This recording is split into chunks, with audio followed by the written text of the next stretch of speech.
Mon Dieu, mon refuge et ma forteresse, je me prosterne devant ta majesté en ce moment sacré. Je reconnais que la vie, avec ses complexités, tente souvent de voler ma paix et de faire taire la voix de mon cœur. Les préoccupations deviennent si fortes qu'elles étouffent la mélodie de ta grâce. Mais aujourd'hui, Seigneur, je fais un choix radical. La gratitude sera mon langage primaire et non négociable. Je comprends, Père, que la louange n'est pas seulement une réaction au miracle que tu accomplis, mais la clé qui ouvre la porte de ta présence. Ce n'est pas le prix que j'offre après la victoire, mais l'arme que je brandis au milieu de la bataille. C'est une déclaration de foi qui transcende les circonstances visibles. C'est pourquoi je viens à toi avec la détermination d'un guerrier spirituel, sachant que le murmure est le poison de l'âme, mais que le remerciement est l'antidote divin. Je refuse de permettre à l'ingratitude de prendre racine dans le sol de mon âme. Je ne négocierai pas mon accès à la joie. Je ne conditionnerai pas ma louange au bien-être parfait. Je te louerai parce que tu es Dieu, et cela suffit. Tu es le Créateur, le soutien, le Rédempteur. Ta fidélité ne dépend pas de ma performance, et ta bonté est le rocher sur lequel je m'appuie. Seigneur, enseigne-moi à entrer dans ton lieu saint comme le psalmiste nous l'a instruit, avec allégresse et action de grâce. Que ce moment de dévotion soit plus qu'une simple lecture, qu'il soit un acte d'adoration, une réorientation de ma boussole spirituelle vers ta face. Que ta parole pénètre en moi, renouvelant mon intelligence et purifiant mon esprit. Je recherche une foi qui ne se contente pas de croire, mais qui célèbre. Je me prépare maintenant, Seigneur, à entendre l'appel universel et intemporel à l'adoration, contenu dans le psaume 100. Que ce court mais puissant hymne d'entrée devienne le manuel d'accès à ton trône de grâce. Je te loue, ô Dieu, pour l'inspiration qui a poussé le cœur des anciens à consigner cette vérité éternelle. Que chaque mot résonne en moi avec la force d'un commandement divin et la chaleur d'une invitation personnelle. Psaume 100. Poussez vers l'Éternel des cris de joie, vous tous, habitants de la terre. Servez l'Éternel avec joie, venez avec allégresse en sa présence. Sachez que l'Éternel est Dieu. C'est lui qui nous a fait et nous lui appartenons. Nous sommes son peuple et le troupeau de son pâturage. Entrez dans ses portes avec des louanges, dans ses parvis avec des cantiques. Célébrons-le, bénissez son nom. Car l'Éternel est bon, sa bonté dure toujours, et sa fidélité de génération en génération. Dieu bien-aimé, quelle parole puissante et directe. Elle n'offre pas d'option, mais un chemin clair. Célébrer, servir avec joie, entrer avec des chants, savoir qui tu es, et le faire avec gratitude et louange. Ce psaume, Seigneur, est un cri de guerre contre l'apathie spirituelle, un appel à la sainteté de la joie. Je réfléchis, Père, au poids et à la gloire de la première instruction. Poussez vers l'Éternel des cris de joie, vous tous, habitants de la terre. Pas seulement les terres qui sont dans l'abondance, mais toutes les terres. Pas seulement les cœurs qui débordent de bonheur momentané, mais tous les cœurs, quel que soit le désert qu'ils traversent.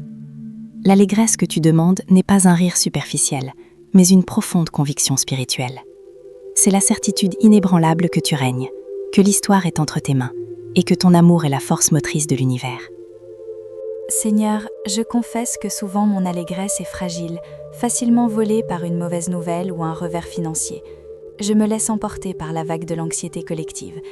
Mais le psaume 100 me confronte et me rappelle que l'allégresse est un commandement, une posture que je dois adopter activement. Je te demande de m'équiper, Esprit Saint, de l'armure de la joie, celle que Paul a décrite, qui est le fruit de ton esprit et qui ne peut être éteinte par les pressions extérieures. Je veux apprendre à servir l'Éternel avec joie. Mon Dieu, le service sans joie devient un fardeau, une obligation, et pire encore, il peut se transformer en ressentiment. Je ne veux pas que mon travail pour ton royaume soit motivé par la culpabilité ou par le désir de reconnaissance humaine. Je veux que mon service soit l'expression spontanée de la gratitude pour le salut que tu m'as donné. Que mon âme trouve du plaisir dans le travail, dans le soin, dans l'intercession, dans le don, parce que tout ce que je fais est pour toi, et ta récompense est la joie même de servir. Aide-moi, Père, à abandonner la mentalité d'esclave, qui sert par peur du châtiment, et à embrasser la mentalité de fils bien-aimé, qui sert par amour et par plaisir. Que j'entre dans ta présence avec des chants, non parce que je suis un chanteur talentueux, mais parce que mon cœur, racheté par le sang de Jésus, a une nouvelle chanson. Cette chanson est la preuve que la mort ne m'a pas retenue et que l'espérance vit en moi. Je médite sur la profonde vérité théologique contenue dans le verset 3. Sachez que l'Éternel est Dieu, c'est lui qui nous a fait, et nous lui appartenons. C'est le fondement de ma gratitude non négociable. Je ne suis pas un accident cosmique, je ne suis pas le résultat de forces aléatoires, je suis l'œuvre de tes mains. Tu m'as formé dans le ventre de ma mère, et tu as un but pour mon existence. Seigneur, nous vivons dans une ère où l'autonomie humaine est idolâtrée, où beaucoup cherchent désespérément l'autocréation, essayant de définir leur propre vérité et leurs propres valeurs. Mais cette recherche est épuisante et vide. La vraie paix et la vraie valeur ne se trouvent que dans la reconnaissance que tu es le Créateur. Je te remercie, Seigneur, parce que mon identité n'est pas basée sur mes accomplissements, mes titres ou ma popularité. Mon identité est en toi. Je suis ton peuple et le troupeau de ton pâturage. Cette métaphore du berger et des brebis est si réconfortante.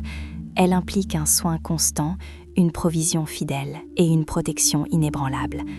Les brebis n'ont pas besoin de s'inquiéter de trouver du pâturage ou de se défendre contre les prédateurs. Elles ont seulement besoin de suivre le berger. Je confesse, ô Dieu, que je m'éloigne souvent de ton vert pâturage, essayant de paître par moi-même dans des terres sèches et dangereuses. Pardonne-moi d'avoir pris le contrôle, alors que tu es le seul qui connaisse le chemin. Aujourd'hui, je renouvelle mon engagement à être une brebis obéissante, ayant pleine confiance en ta houlette et ton bâton. Je suis à toi, et cette appartenance est ma plus grande sécurité. Cette première partie du psaume 100, Seigneur, est la base de notre adoration. Elle nous rappelle qui tu es et qui nous sommes par rapport à toi. Elle nous sort de la passivité et nous met en mouvement, un mouvement de célébration et de service joyeux. Mon cœur se réchauffe à cette vérité. Je n'ai pas besoin de mériter l'entrée. J'ai seulement besoin de reconnaître le maître de la maison. Et la manière de le reconnaître est à travers un cœur débordant de gratitude. Pour maintenir cette flamme allumée chaque jour et ne jamais perdre de vue cette identité de fils et de brebis, je m'appuie sur Le chemin de la foi, dévotion numérique 365 jours. C'est un outil précieux qui m'accompagne quotidiennement, directement sur mon téléphone, m'offrant des réflexions et des prières qui fortifient ma constance spirituelle et m'aident à entrer chaque matin dans tes parvis avec la bonne attitude de cœur.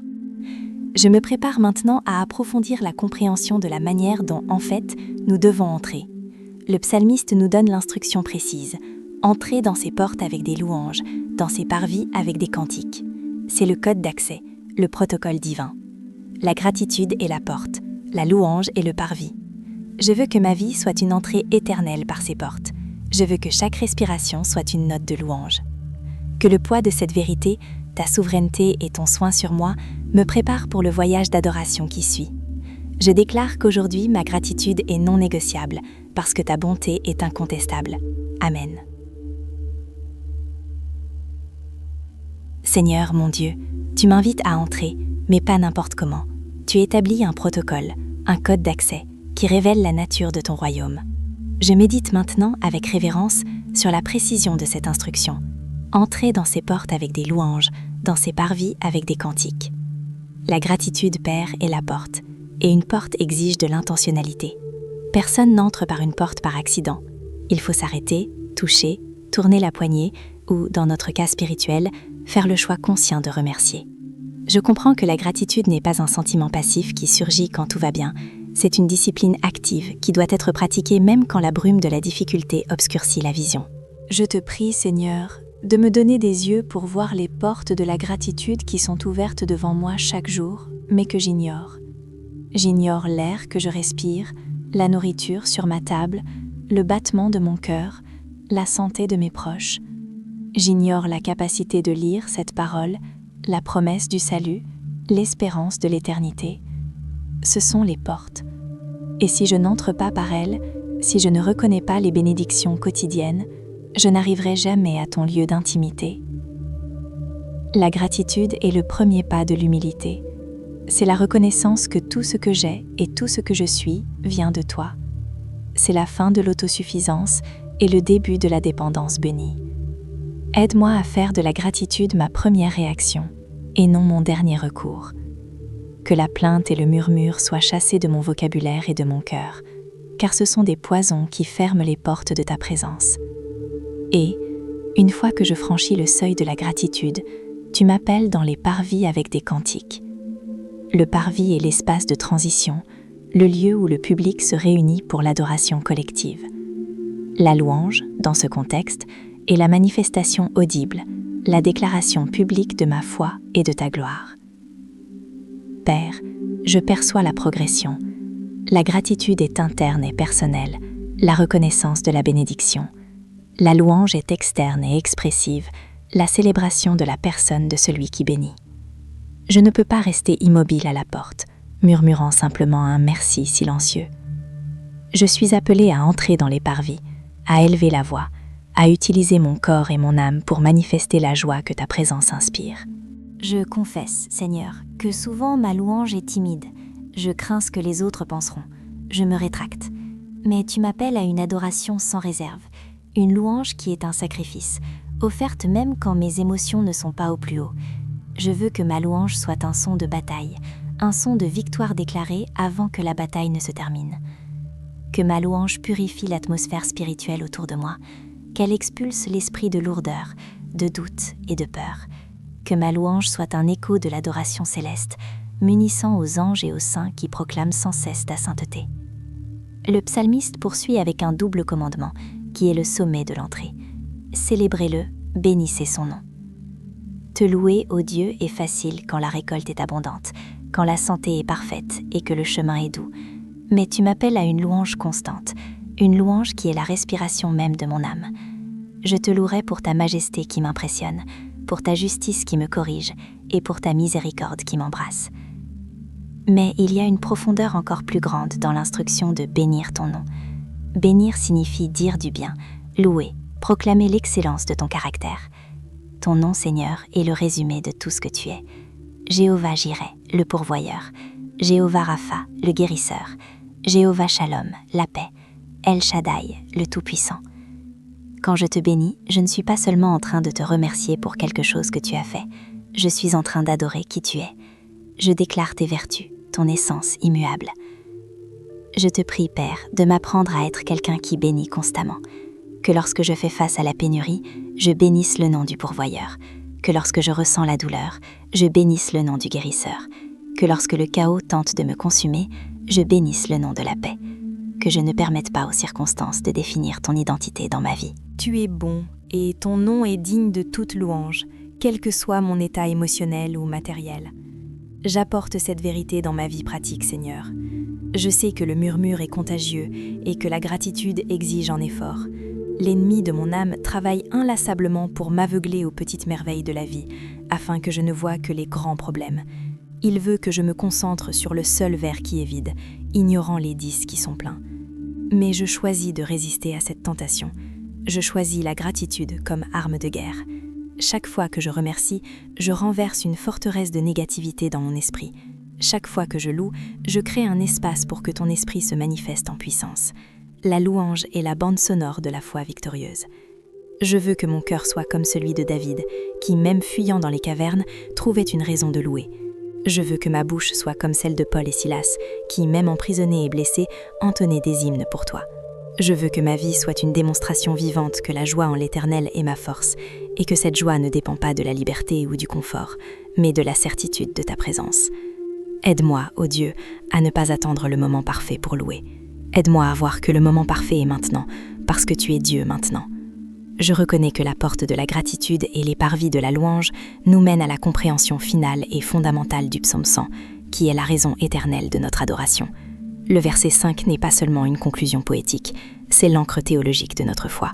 Le psalmiste déclare « Car l'Éternel est bon, sa bonté dure toujours, et sa fidélité de génération en génération. » C'est la raison non négociable, la base immuable de notre louange. Je ne te loue pas en espérant que tu sois bon, je te loue parce que tu es bon.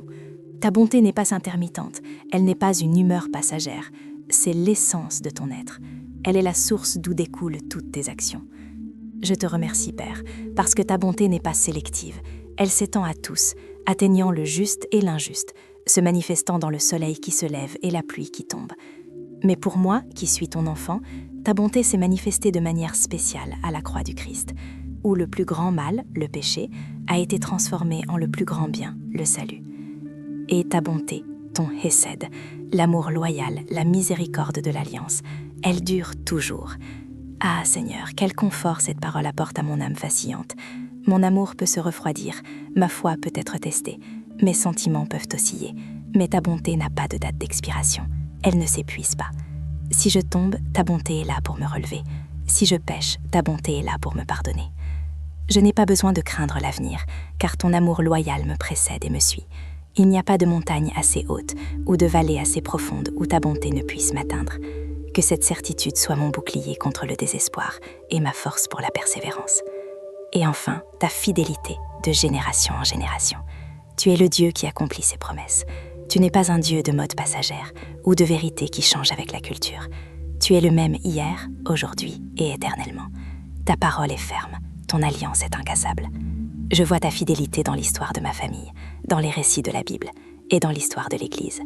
Et cette fidélité me garantit que, tout comme tu as été fidèle à mes pères spirituels, tu seras fidèle à moi et à ceux qui viendront après moi.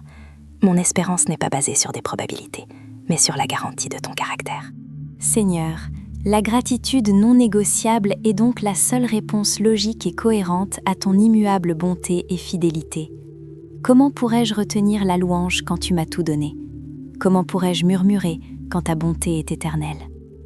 Je m'engage en ce moment, ô Dieu, à vivre à la lumière de ces vérités. Que ma vie soit une entrée continue par les portes de la gratitude. Que je serve avec joie, sachant que je suis à toi et que tu es bon. Que ton nom soit toujours magnifié à travers mes lèvres et mes actions. Je déclare que le murmure est terminé. Je déclare que l'ingratitude n'aura plus de domination sur moi. Je choisis la joie, je choisis le service, je choisis la louange, parce que tu es le Seigneur. C'est ma prière et ma décision. Que ta parole s'accomplisse en moi et que je sois un adorateur en esprit et en vérité. Amen. Mon Père, j'ai compris la théorie, mais la pratique de cette gratitude non négociable exige une vigilance et une guerre constante contre la nature déchue qui habite en moi. Le monde, avec sa hâte et sa recherche incessante de toujours plus, tente de me tirer vers le bas, détournant mon regard des innombrables bénédictions qui m'entourent. Je te prie, Seigneur, de me donner une stratégie de guerre efficace contre l'esprit de plainte, que je transforme chaque difficulté que je rencontre en une opportunité de déclarer ta suprématie. Quand l'inquiétude tente de dominer mon esprit, que je la remplace immédiatement par le souvenir de ta fidélité de génération en génération. Quand la pénurie se présente, que je me lève et bénisse le nom du pourvoyeur, Jéhovah Jireh. Aide-moi à comprendre que la gratitude est, en réalité, une arme d'humilité et de puissance. L'humilité de reconnaître que je ne contrôle rien, mais que je suis soutenu par celui qui contrôle tout. La puissance de briser les chaînes de l'apitoiement sur soi et du victimisme. La louange est le son de la reddition qui mène à la victoire. Je médite à nouveau sur la progression que tu as établie. Tu nous appelles à pousser des cris de joie, à servir avec joie, à savoir qui tu es, et seulement ensuite à entrer avec gratitude et louange. La connaissance de ton identité précède l'action de la louange. Seigneur, je confesse que j'essaye souvent de sauter les étapes. Je veux l'allégresse sans le service. Je veux la louange sans la reconnaissance profonde de mon identité de brebis. Mais le psaume 100 m'enseigne que la joie n'est pas un accessoire optionnel, mais le moteur du service. Je te demande de purifier mon service, que je me débarrasse de tout reste de légalisme ou d'œuvre morte, que je ne serve pas pour être vu, mais pour manifester la joie qui déborde d'un cœur racheté. Que je trouve du plaisir dans chaque tâche, grande ou petite, parce qu'elle est accomplie sous ton regard et pour l'expansion de ton royaume. Si mon identité est ancrée dans le fait d'être ton peuple et le troupeau de ton pâturage, alors j'ai le droit et le devoir de vivre en paix. Les brebis ne portent pas d'armes, elles suivent la voie. Les brebis ne planifient pas l'avenir, elles font confiance au berger. Je rejette, en ton nom, l'esprit d'anxiété qui tente de me faire agir comme si j'étais un orphelin, sans berger et sans provision. Je suis un fils, je suis une brebis.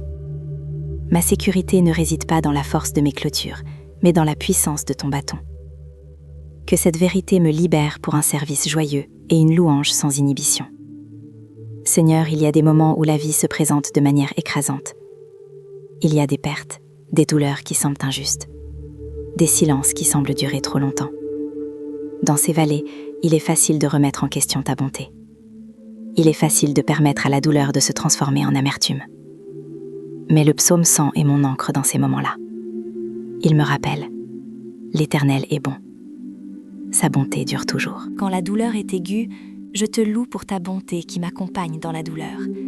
Quand la perte est profonde, je te loue pour ta bonté qui me garantit l'espérance des retrouvailles.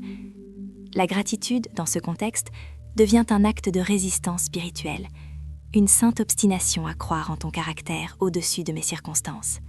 Je te demande la grâce de te louer pour ce que je n'ai pas encore vu, que ma louange soit prophétique, déclarant la victoire avant qu'elle ne se manifeste pleinement dans le monde physique, que je n'attende pas la guérison pour remercier le guérisseur, que je n'attende pas la provision pour bénir le pourvoyeur, que ma foi soit audible, exprimée par des chants de gratitude.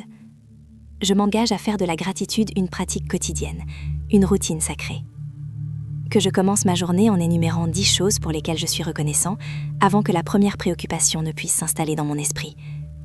Que je termine ma journée non pas par une liste d'échecs et de frustrations, mais par un inventaire de tes miséricordes qui se sont renouvelées le matin. Pour m'aider dans cet exercice quotidien de renouvellement de l'esprit, je remercie Dieu pour le chemin de la foi, dévotion numérique 365 jours. C'est un guide spirituel qui m'aide à rester focalisé sur tes promesses chaque jour de l'année, rendant ma marche plus légère et mon cœur plus reconnaissant à travers ces messages quotidiens. Je reconnais, ô Dieu, que la gratitude a un pouvoir transformateur sur mes émotions. Quand je suis reconnaissant, l'envie ne peut prospérer, car je reconnais que ta main m'a donné suffisamment. Quand je suis reconnaissant, la peur perd de sa force, car je sais que ton plan est parfait. La gratitude est le sol fertile où la joie véritable peut fleurir. Je veux être un porteur de cette flamme d'adoration, Seigneur. Que ma vie soit une invitation vivante pour que d'autres entrent par les portes de la gratitude. Que les gens autour de moi regardent ma posture face à l'adversité et demandent « D'où vient cette paix? Pourquoi loues-tu encore ?» Et que je puisse répondre « Je suis une brebis de son pâturage. Je sais que mon Dieu est bon et que sa fidélité dure toujours. » Je prie maintenant, Père, pour ceux qui sont prisonniers de l'obscurité de l'ingratitude, pour les cœurs endurcis qui ne parviennent à voir que ce qui manque et non ce qui a été donné, pour ceux qui se sentent abandonnés, oubliés ou lésés, que la lumière de ce psaume 100 brille sur eux, qu'ils sachent que l'allégresse n'est pas réservée uniquement au moment de fête, mais qu'elle est un héritage disponible pour tous ceux qui reconnaissent la souveraineté du Créateur. Que l'Esprit Saint brise les chaînes de l'amertume et de l'apitoiement et les conduise à nouveau dans le parvis de la louange. Je demande spécialement pour ceux qui servent dans ton royaume, mais qui ont perdu la joie, pour les pasteurs, missionnaires, conducteurs de louanges et bénévoles qui sont surchargés et épuisés. Renouvelle en eux la certitude que le service doit être fait avec joie, non par obligation. Restaure la première passion, la première chanson, la première gratitude. Qu'ils se souviennent que la récompense du service réside dans la présence même de celui que nous servons. Qu'ils comprennent que le fardeau de Jésus est léger et que tout poids qu'ils ressentent est un poids qui ne leur appartient pas. Enseigne-leur à décharger leur anxiété et à embrasser le service avec la légèreté d'un fils bien-aimé. Seigneur, je te remercie pour cette révélation de ta parole. Elle est simple, mais révolutionnaire. Elle est courte, mais contient toute la théologie de l'adoration. Tu m'appelles à une vie de célébration, non comme un événement sporadique, mais comme un style de vie permanent. Je déclare que ma maison sera une maison de gratitude, que mon lieu de travail sera un endroit où la louange, silencieuse ou audible, résonne, que ma bouche sera utilisée pour bénir ton nom et édifier ceux qui m'entourent, jamais pour critiquer ou détruire. Je veux que ma vie soit une démonstration vivante de ta fidélité qui s'étend de génération en génération. Que ma persévérance dans la joie et la gratitude serve de témoignage pour mes enfants et petits-enfants, afin qu'eux aussi sachent que tu es Dieu, que tu nous as fait et que ta bonté est éternelle. Je me rends, Père, à l'exigence du psaume 100. J'accepte la gratitude comme ma porte d'entrée et la louange comme mon atmosphère de vie. Je suis à toi, tu es bon, et pour cela, ma louange est non négociable. Que mon âme te célèbre avec allégresse aujourd'hui et toujours. Amen. Je m'approfondis maintenant dans la compréhension que cet appel à l'adoration joyeuse n'est pas seulement pour l'individu, mais pour le corps du Christ. Quand le psalmiste dit « Poussez vers l'Éternel des cris de joie, vous tous habitants de la terre », il établit une vision globale de l'adoration. Je te prie, Seigneur, de me donner une vision d'aigle sur ton royaume, que je ne reste pas prisonnier de mes seuls besoins immédiats, mais que j'intercède pour la manifestation de ta gloire sur toute la terre. Là où il y a la guerre, que ton Église élève un chant de paix et de gratitude pour ton règne. Là où il y a la faim, qu'il y ait une louange pour la certitude de ta provision. Là où il y a l'injustice, que l'adoration soit un cri prophétique annonçant que ta justice viendra. Que ma gratitude soit un acte de solidarité avec ton peuple dans le monde entier. Je te remercie pour la foi inébranlable des frères qui font face à la persécution, qui même dans les prisons ou sous la menace, trouvent des raisons de bénir ton nom, prouvant que la louange ne dépend pas du confort, mais de la conviction. Ils sont la démonstration vivante que la gratitude est la porte d'accès à la force divine au milieu de la faiblesse humaine. Aide-moi à être un intercesseur efficace, Seigneur, que ma prière ne soit pas seulement une liste de demandes, mais un autel de gratitude. Que je commence chaque intercession en remerciant pour la vie de la personne pour qui je prie, en remerciant pour les promesses que tu as pour elle, et en remerciant pour ta fidélité qui est déjà à l'œuvre. La louange prépare le chemin pour la manifestation du miracle. Je comprends que le murmure est le son de l'incrédulité, tandis que la louange est le langage de la foi mature. La foi enfantine demande à voir avant de croire. La foi mature loue avant de voir. Je te remercie, ô Dieu, pour Jésus-Christ, le souverain sacerdotat, qui a ouvert le chemin pour que je puisse entrer dans le Saint des Saints, non seulement avec gratitude, mais avec assurance. Le voile a été déchiré, et maintenant, l'accès est continu et sans restriction. Nous n'avons plus besoin d'attendre un jour de fête ou un lieu sacré spécifique pour louer. Le temple de mon adoration est mon propre cœur, et le moment est maintenant. Je te prie, Esprit Saint, de me rendre capable de garder le feu de la gratitude à l'est, que je ne laisse pas les cendres de la routine ou du découragement l'éteindre, que je sois sensible à ta voix, qui me rappelle constamment les raisons pour lesquelles je dois louer. Que ma vie soit un éternel psaume 100 en action, que chaque pas que je fais soit une avancée dans tes parvis, que chaque mot que je prononce sur ta bonté soit une note de louange, que je vive en sachant que je suis à toi, aimé et protégé. Je te loue, Père, parce que ta bonté ne faillit pas. Je te bénis, Fils, parce que tu es l'agneau qui m'a donné l'accès. Je t'adore, Esprit Saint, parce que tu es le consolateur qui m'enseigne la chanson. De tout mon être, j'entre dans tes portes avec des actions de grâce et dans tes parvis avec la louange. Je bénis ton nom, car tu es bon et ta fidélité est pour toujours. Amen. Je reconnais, Seigneur, que le défi de la gratitude non négociable se manifeste non seulement dans les grands miracles ou les crises aiguës, mais surtout dans la monotonie du quotidien. Il est facile de te louer au sommet de la montagne. La véritable épreuve de foi est de te louer dans la vallée de l'ordinaire, dans les embouteillages, dans les tâches répétitives, dans les petites frustrations qui tentent de ronger ma joie.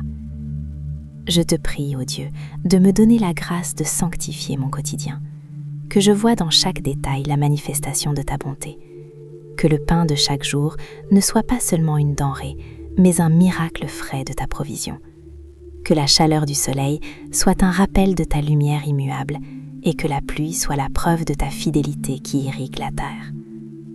Enseigne-moi à combattre l'esprit de droit acquis, ce sentiment de mériter toujours plus, qui est le grand voleur de la gratitude. Je confesse que je m'habitue trop vite aux bénédictions et qu'elles cessent d'être vues comme des cadeaux pour être vues comme des obligations. Pardonne-moi de me focaliser sur ce qui me manque, oubliant la vaste réserve de vie et de grâce que tu m'as donnée en Jésus-Christ.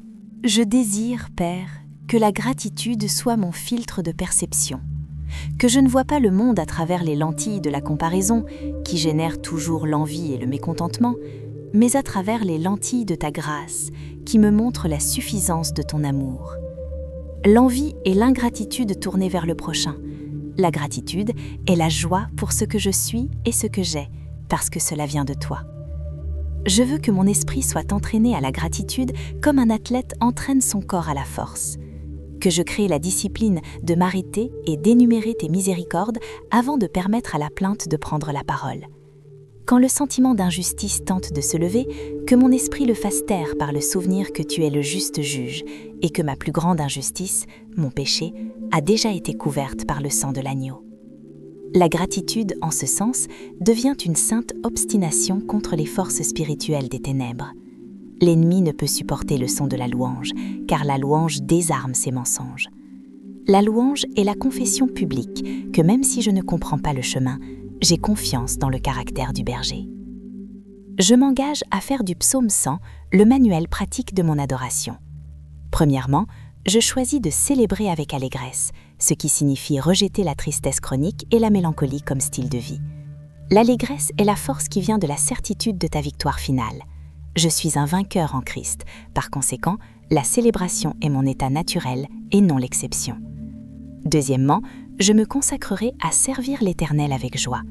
Que je trouve une satisfaction profonde à tendre ta main, à être ton canal d'amour, à utiliser les dons que tu m'as donnés pour édifier ton Église et bénir le monde. Que mon service soit léger parce qu'il est connecté à ta source de force et non à mon effort humain. Troisièmement, je cherche à savoir que l'Éternel est Dieu et que je suis à toi. Que mon identité soit inébranlable, que je ne me définisse pas par mes échecs ou par mes succès, mais par ton appartenance sur moi. Je suis ton peuple. Tu me guides. Je suis une brebis, tu me nourris. Cette vérité me libère du besoin de prouver ma valeur. Quatrièmement, je ferai de la gratitude la porte et de la louange le parvis. Je ne sauterai pas l'étape de la gratitude, je n'essaierai pas de forcer la louange sans avoir d'abord reconnu les bénédictions. La gratitude est le carburant qui allume le feu de l'adoration. Que mon entrée dans ta présence soit toujours marquée par la révérence et la reconnaissance. Et cinquièmement, je vivrai par l'encre de ta parole, car l'Éternel est bon, sa bonté dure toujours, et sa fidélité de génération en génération. Je te prie, Père, que cette vérité soit gravée au plus profond de mon être. Quand le doute viendra, que je répète ces mots. Quand la peur tentera de me paralyser, que je déclare ta fidélité. Ton caractère est mon refuge le plus sûr. Je prie maintenant pour une application pratique et continue du commandement de bénir ton nom. Bénir ton nom signifie dire du bien de toi, non seulement dans la prière, mais dans les conversations quotidiennes. Aide-moi à être un ambassadeur de ta bonté. Que mon langage soit rempli d'espérance, même quand je décris des difficultés. Que je ne sois pas un messager du chaos, mais un héros de ta souveraineté. Que les gens entendent ma voix et perçoivent que bien que je vive dans ce monde, mon cœur et mon espérance résident dans un royaume qui ne peut être ébranlé. Je demande que mon témoignage soit crédible, que ma gratitude ne paraisse pas superficielle ou forcée, mais qu'elle soit l'expression authentique d'une âme qui a trouvé son repos en toi. Que ma louange soit un aimant qui attire les cœurs brisés vers la source de toute joie. Seigneur, je comprends que l'adoration joyeuse et la gratitude non négociable sont des actes de guerre contre l'esprit de mort. La mort ne veut pas que je célèbre la vie que tu m'as donnée. L'esprit de manque ne veut pas que je reconnaisse ta provision. Mais je choisis la vie, je choisis l'abondance, je choisis la joie qui est ma force. Je te remercie de me donner le privilège d'être ton adorateur. Je ne suis pas forcée, je suis invitée. Je ne suis pas un esclave, je suis un fils. Mon cœur déborde de reconnaissance pour cette position d'honneur. Que chaque moment de silence en ce jour soit rempli d'une gratitude silencieuse. Que chaque occasion de parler soit une chance de bénir ton nom. Que ma vie entière soit une réponse continue, joyeuse et non négociable au psaume 100. Je déclare que ta bonté me poursuit, que ta fidélité me soutient et que ton amour me définit. J'entre dans tes portes, Seigneur, avec un cœur rempli de gratitude et dans tes parvis avec une louange qui ne cessera jamais. Amen. Mon Dieu, je ne veux pas que ce moment soit seulement une inspiration passagère ou un exercice de piété terminé. Je scelle cette prière et cet engagement devant toi, faisant de la gratitude la constitution de mon esprit. Je m'engage à être un guerrier de prière qui lutte contre l'ingratitude avec l'arme de la louange. Je refuse de voir le verre à moitié vide quand il déborde de miséricorde. Je refuse de permettre à la douleur temporaire de m'aveugler face à la promesse éternelle. Esprit Saint, grave en moi la vérité que la joie n'est pas un luxe, mais une nécessité pour ma survie spirituelle. Soutiens-moi dans la pratique de la gratitude. Rappelle-moi chaque matin que tes miséricordes se sont renouvelées et que c'est une raison suffisante pour célébrer et servir. Je te demande de me donner le courage d'être différent, d'être la voix d'espérance et de gratitude dans un monde de cynisme et de plainte. Que ma vie entière soit un miroir de ta bonté immuable. Je suis à toi, Seigneur. Je suis le peuple de ton pâturage. Ma gratitude est non négociable, parce que ta fidélité est inébranlable. Je te bénis, ô Dieu, pour qui tu es, pour tout ce que tu as fait, et pour tout ce que tu feras encore. Que ma louange soit un sacrifice acceptable, montant vers toi comme un parfum de bonne odeur. De tout mon cœur, je déclare à nouveau les vérités qui me libèrent. L'Éternel est Dieu. C'est lui qui m'a fait, et non moi-même. Je suis son peuple, et la brebis de son pâturage. J'entre dans ses portes avec gratitude, et dans ses parvis avec la louange. Car l'Éternel est bon. Sa bonté dure toujours, et sa fidélité de génération en génération. Qu'il en soit ainsi dans ma vie, aujourd'hui et éternellement. Amen.